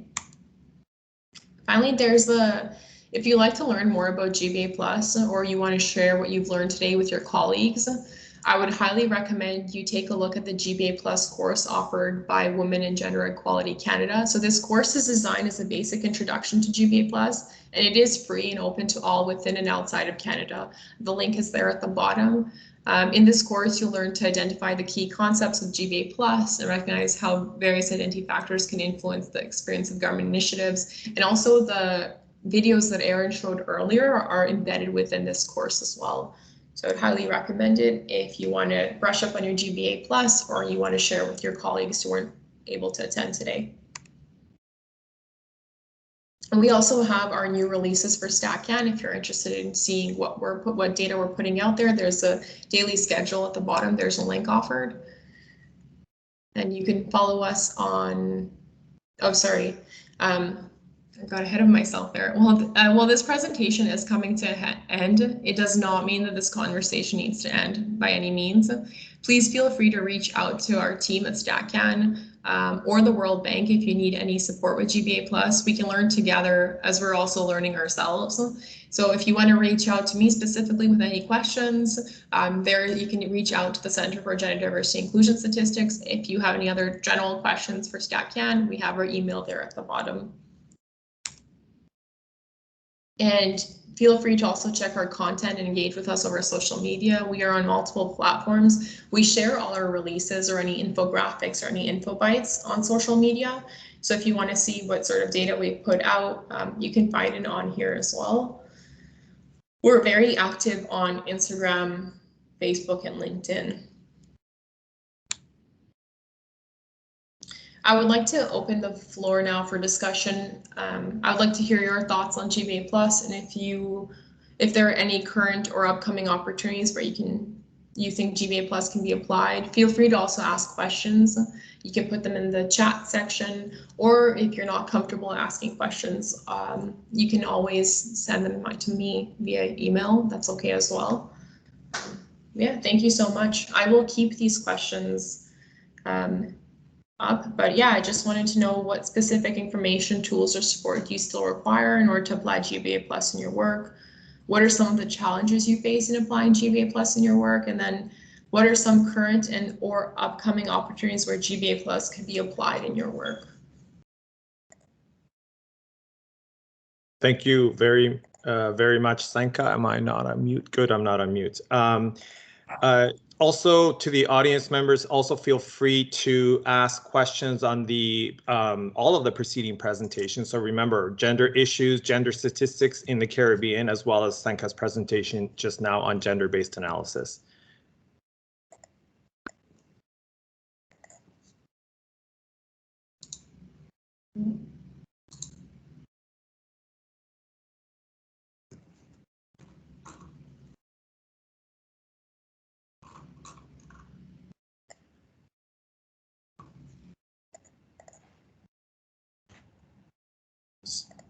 So I thought that participants may be feeling timid this morning, and so like Sanka, I also wanted to ask questions just to get some conversations going, and I would like to know what audience experiences are on, to what extent is disaggregated data being collected at your agency, and who is it that collects it? And is it being used for policy planning? And if not, how can you think of ways to improve the process and to facilitate the use of the data in policy planning? Or, what are some key obstacles at the moment that would prevent you from doing this?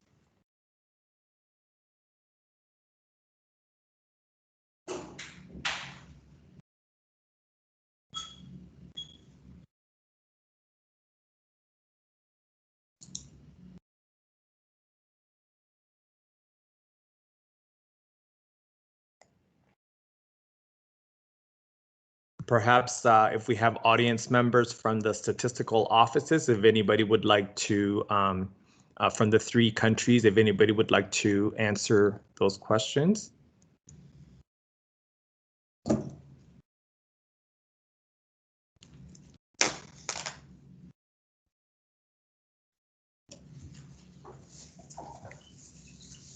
Sorry, Claudio, I see that there's a question in the chat.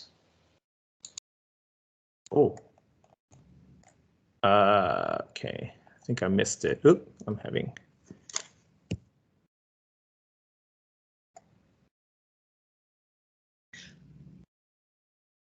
Sorry, all I'm seeing is the last question on the definition of farmers. Do you see? Yeah, I see domestic violence and COVID-19. Oh, sorry. Was this considered as part of the effects of COVID-19 to the poor and vulnerable male versus female as part of GBA Plus? Thanks so much, Tracy. So I think that's directed at Sanka. Yeah, I can take that. It definitely was. We do have several releases pertaining to domestic violence and COVID-19. I just didn't include them today in the presentation. So if you go on our website, and if you go on, or you can go on our hub actually, and there is the tile on COVID-19, and under there's the different population groups, and if you click on there, you can find articles on domestic violence and COVID-19. But we definitely did release articles, and I believe even an infographic on the impacts of domestic violence. The impacts of COVID-19 on domestic violence in the home.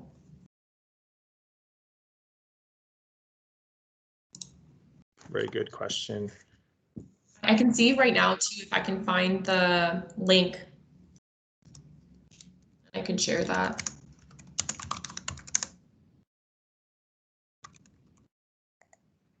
And my colleague Tracy just pointed out as well that using the Slido link, you can also send anonymously questions for us as well. You can click on the question and answer tab, Q&A tab for that purpose.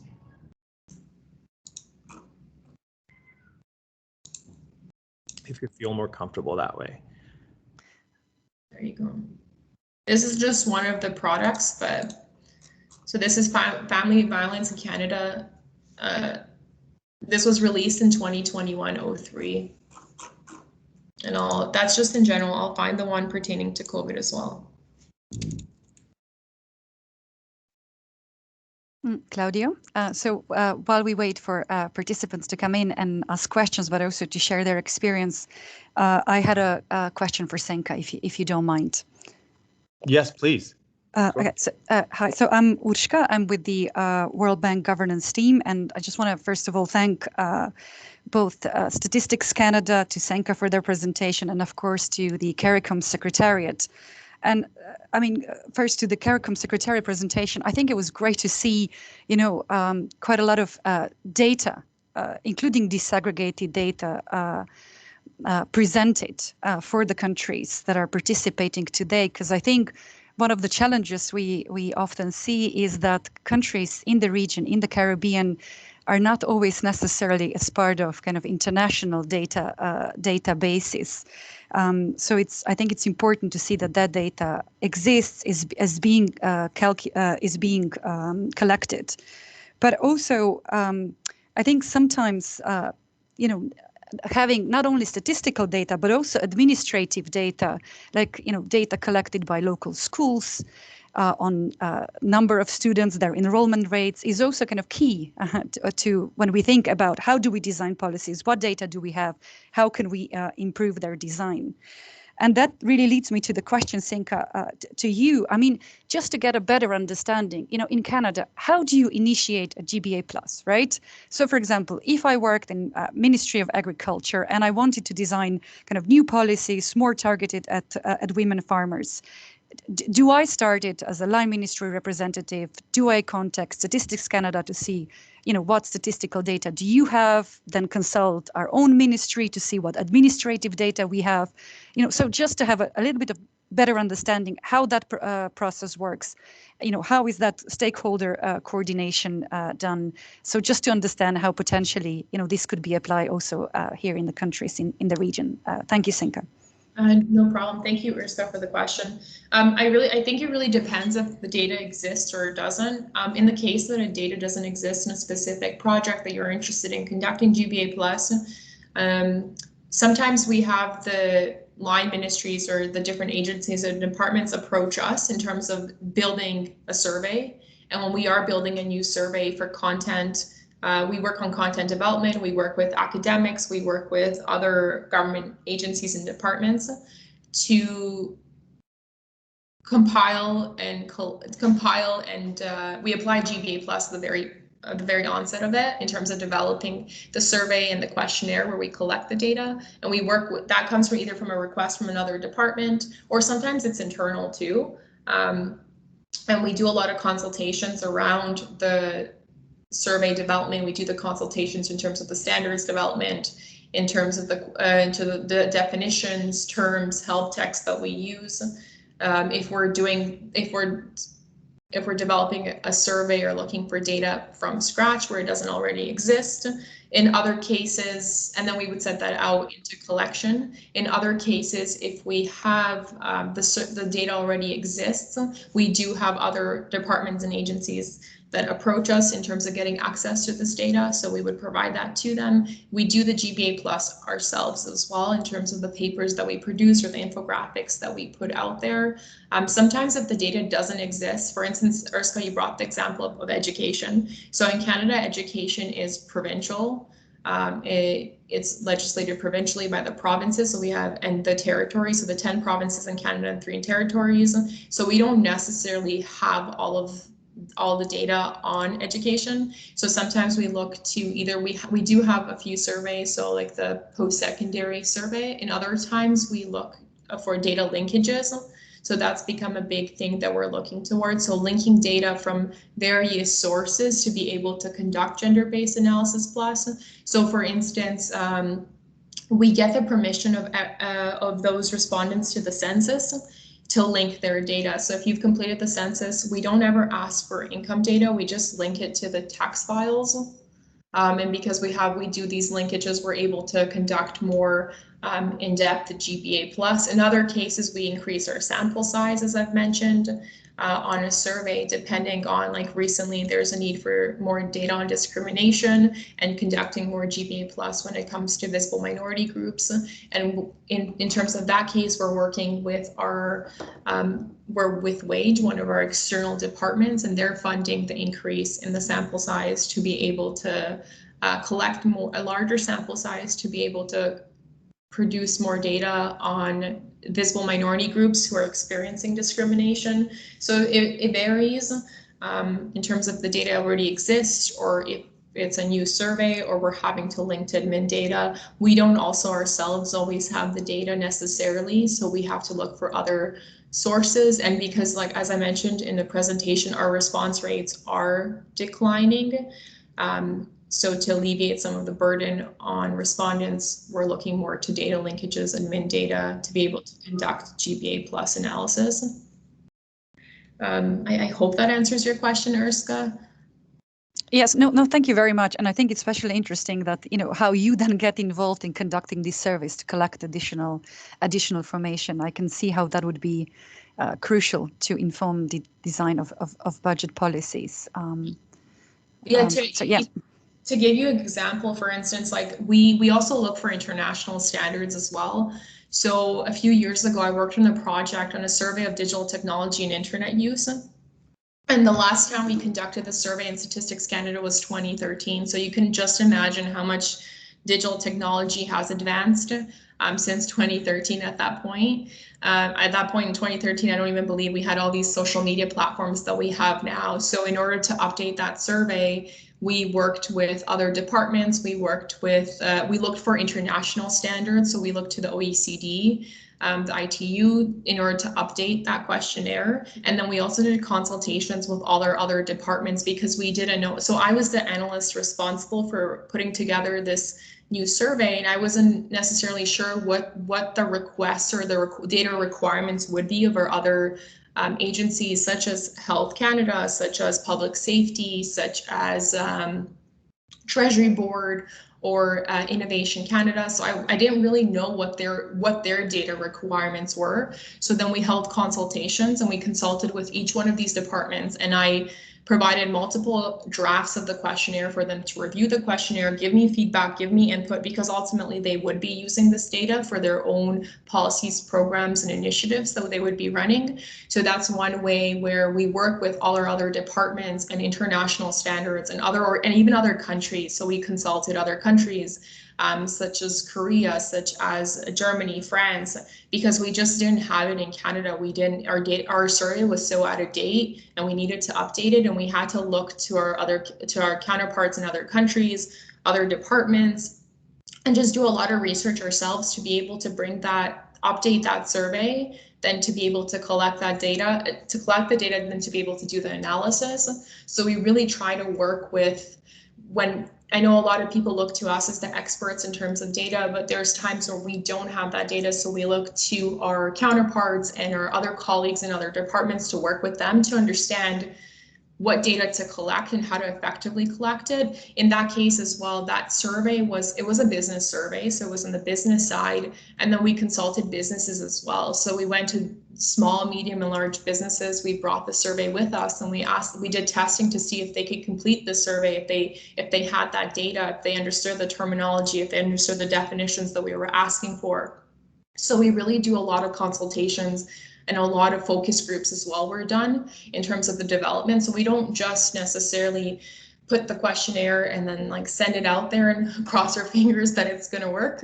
We really try to work with our colleagues and our other counterparts and other organizations to assist us in terms of collecting the right data that we need. And that also applies to social surveys as well. So the GSS social survey on social identity, that is another survey that we went through consultations and focus groups with the public. So because that is a social survey, we do a lot of focus groups with the public where we get them to read through the questionnaire and to determine if they understand the definitions, if they understand the help text, if our questions are inclusive, if we're missing anyone.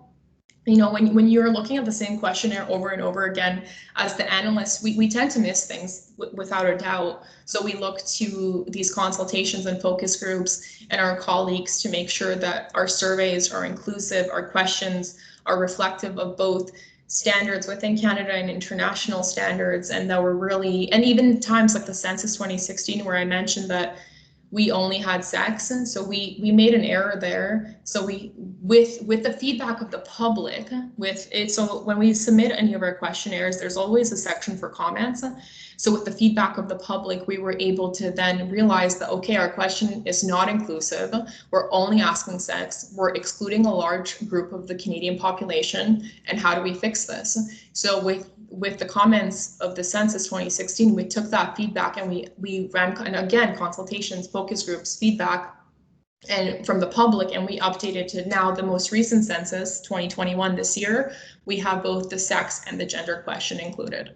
So we really try to leverage all the resources we can to be able to ensure that the data we're collecting is reflected, even what we're disseminating. If we're ever disseminating a survey, so for instance, I worked on caregiving and care receiving. That was a survey I worked on prior to joining the center. And before disseminating products, I would consult academics and I would consult other departments and other organizations in terms of what data they needed.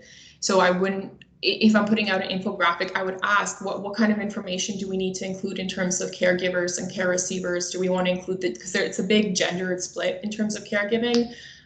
It's dominated by women. So, I'd ask these sort of questions to know how I can apply more GBA plus to the product I'm putting out. Even though with that, for instance, with caregiving, I never designed the survey, so I was not involved in the very beginning, but I was involved in the project towards the end. So I applied GBA plus by consulting others and finding out what sort of information needs to be put out there and how can I provide it within my role. And that was the one way I'm like, okay, if I consult and I find out what data is needed, I can include this in the infographic, and I'm adding a gender-based analysis lens, at least at this stage of this project. I know that was a little bit of a ramble there on my part, but I hope that really gives you a better idea of how we do things, and that really it's not, we depend on our counterparts, we depend on research, we look at what other countries are doing. It's very collaborative work when it comes to gender-based analysis plus and the work that we're putting out there, and same with other departments when they come to us, and if they're looking for specific data, we try to really work with them to give them what they need to be able to conduct gender-based analysis plus. Great. Thank you for that, Sanka. There are a couple of more questions. We may be able to fit them in. So on the chat, we see from Bernadette from the Ministry of Finance. She says, I'm not sure which division is responsible for obtaining the various data in Grenada. My question is, how can I use this data to affect change in my day-to-day tasks within the Ministry of Finance where I'm stationed?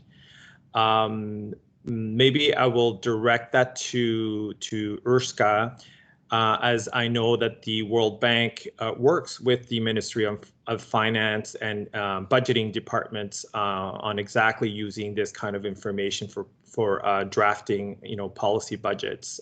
Is that something you can address? Sure. Yeah. Thank you, Claudio, and thank you for this question. I think it's I was really happy to see it posted in the chat, because I think it's crucial information, like crucial question in all this, right? I mean, I do think it's important to kind of, figure out, what type of data is being collected. Is that data disaggregated by sex? And then who collects it, right? What sort of data can you get from your National Statistics Office?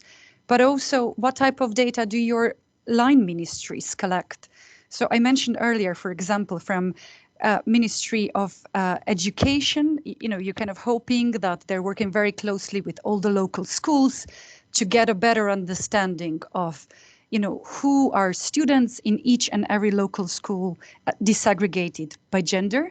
And then most importantly, what are their results? So are they finishing schools, and what are then their labor opportunities? And one thing we've noticed, for example, in the Caribbean, is that girls tend to do better in school than boys, and are also much more likely to finish school than boys, especially secondary school, despite for example, some quite high cases of teenage pregnancies. So ideally, from Ministry of Finance perspective, you would want to see all these data being presented in budget submissions of line ministries. And especially in Grenada, where I know you have performance-based budgeting system, you're kind of hoping that they'll say, okay, we want to see improvements in education outcomes of boys and girls, and how is that going to be achieved? So ideally, you're asking Ministry of Finance through a budget circular that this data is presented by line ministries, and you're also requested that this data is disaggregated by gender, and clearly demonstrating in budget submission on what the envisaged impacts of some of the policies in education and health might be. So I do think it's important to figure out what data is being collected, and then how that can improve. And I just see another question coming in, whether there's support provided to kind of mainstream gender budgeting, and I have to say absolutely. So the World Bank, so we have this trust fund, it's called Canada Caribbean Resilience Facility. We're actually working very closely with the government of Canada that's providing funds to countries in the region in mainstreaming gender in the design and implementation of budget policies. So our team, together with Bernard, Jamie, and myself, we would be happy to provide more information on this, and of course, work closely with governments in the region to support this reform agenda. And I know we started this work in Grenada and other countries already. So I hope that responds to some of the questions you had. Thank you very much. Thank you, Urska, and Halim had his hand up.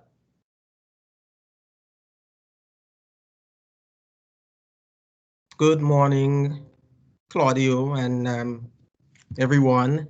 In response to that question from Ms. Bartholomew, I want to indicate that we have a lot of data, gender disaggregated data available, and it is on our website, which is stats.gov.gd, stats.gov.gd. I can post it in the chat. Yes, please. And the Statistics Office has been doing a lot of work in terms of collecting data on sex and disaggregating data by gender. So we are happy to work with anyone or assist anyone who require further analysis that is of data that is not presented on our website. So please feel free to contact us. Thank you. And Anne-Marie had something to add. Thank you very much, Claudia, and thank you, Ms. Bartholomew and Halim. Very, very important. I think what Ms. Bartholomew said is important, but I feel we're not, well, she's probably thinking about it, but I think we have to articulate and we have to say that what we see in education, yes, all the administrative data is important, but it has become more important now within this COVID context, because what happened is that we don't, because of the school closures and some lockdowns, a lot of the teachers and the schools are not up to par with some of the students, particularly the boys who have dropped out of school and those who are not going back. And so I asked myself, and I'm asking you, who was collecting the data while they were doing online classes and the boys were not showing up and some girls were not showing up? And even now, when some places, some areas of the region have commenced school and some are still doing home, some are still doing virtual schooling. And it is important too, because I come from Belize and I know that a number of boys have dropped out, but who's keeping check? Who who are looking at them and what are the targeted interventions. And so going forward, we have to look at not only girls completing schools or what's the retention rate or the enrollment rate, but what are we doing with those students who are not coping and those who have dropped out and may not go back within this COVID context. Thank you.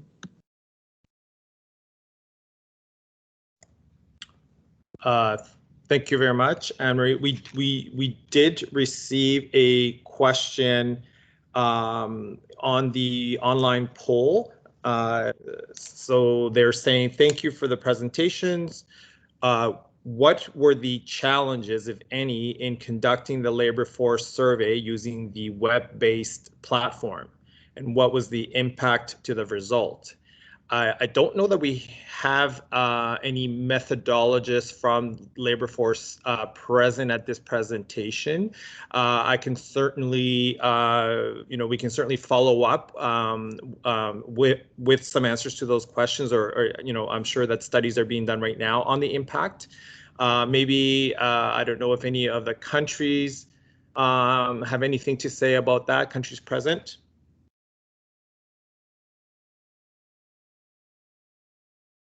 Halim, please.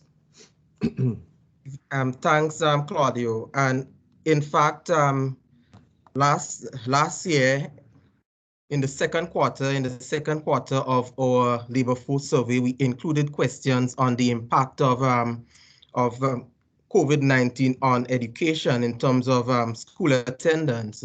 So this is something that that we can produce, and we have some basic information in our tables, our labor force survey tables on our website, so it can be accessed there.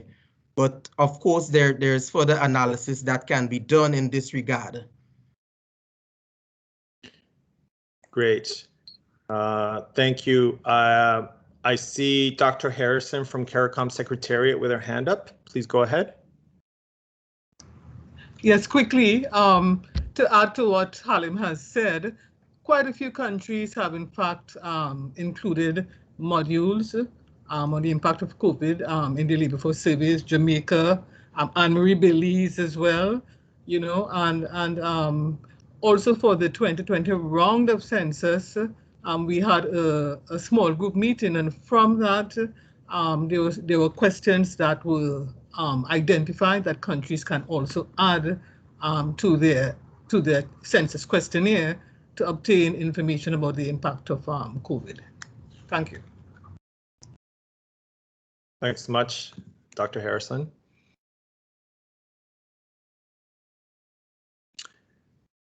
Any other questions? We are slightly over, but perhaps if anybody thought of something to slide in before we conclude the session.